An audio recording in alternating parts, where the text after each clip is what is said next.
And the book is about the Rohingya clearance operations, or the clearance of Rohingya by Myanmar military between 2016, 2017, and then the months afterwards in 2018.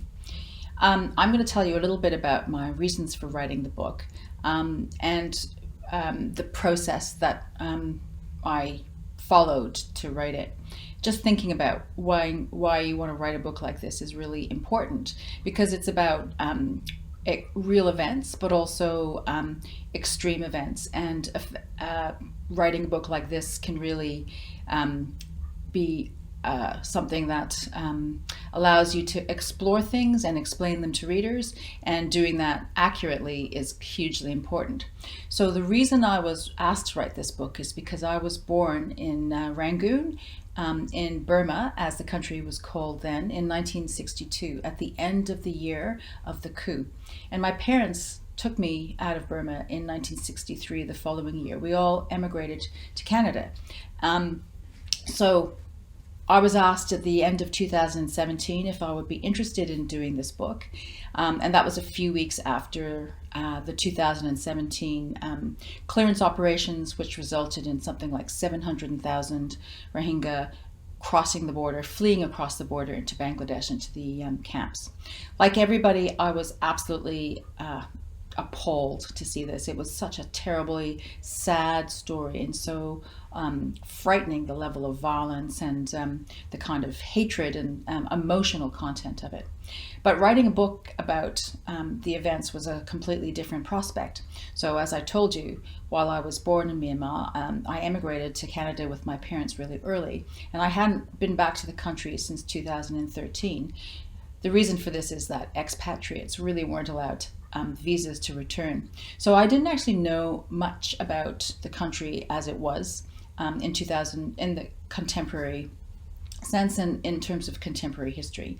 I also didn't really know much about the Islamic faith as is practiced in Rakhine State amongst the Rohingya, and I really felt that that was something I would have to research.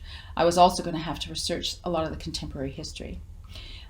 These are very daunting, and I knew that the book would have an effect not just on the Rohingya, but also on the people of Myanmar, who have really just come out of this big military government, and so are in their own way, some of them are certainly quite vulnerable too. There are personal reasons as well that I had to weigh up about writing the book. The first is that as I told you, we as a family weren't allowed to have visas to return, and my first return to Myanmar was in 2013. I really couldn't be sure if writing this book would stop me from ever getting another visa to return. I work in a university in Australia, in Melbourne, RMIT University, and I do a lot of research into contemporary Myanmar. So I wondered if I would be able to actually get a visa to go back to do my research, but also get a visa to go back and do what I've been doing the past few years, which is kind of exploring the land of my birth. You know, I have this complex emotional relationship with Myanmar, and I wasn't quite sure if I was ready to kind of give up that exploration process by writing this book. But I really felt that, when you're faced with these kind of extreme situations in the news, and you feel so powerless about it, that doing something towards alleviating or explaining is kind of what we're obliged to do in a way.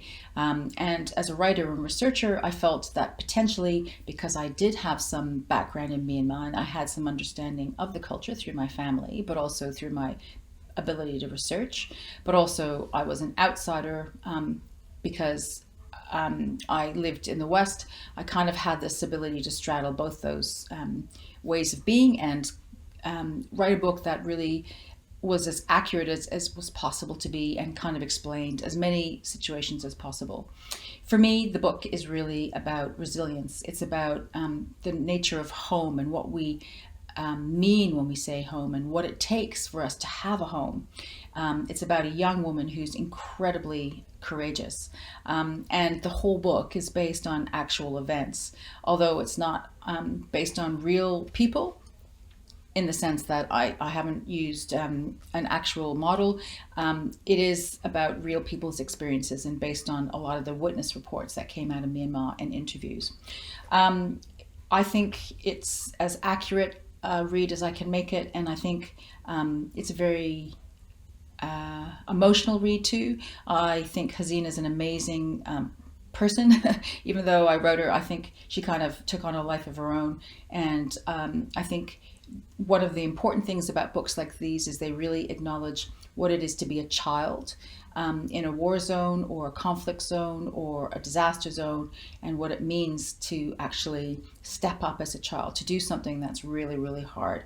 I think we can all identify with that. It's just how that happens for somebody like Hasina in a place like Rakhine State. That's the kind of crux of the book. So those are my reasons for writing Crossing the Farak River, which is out with Anik Press, and I really hope you enjoy it.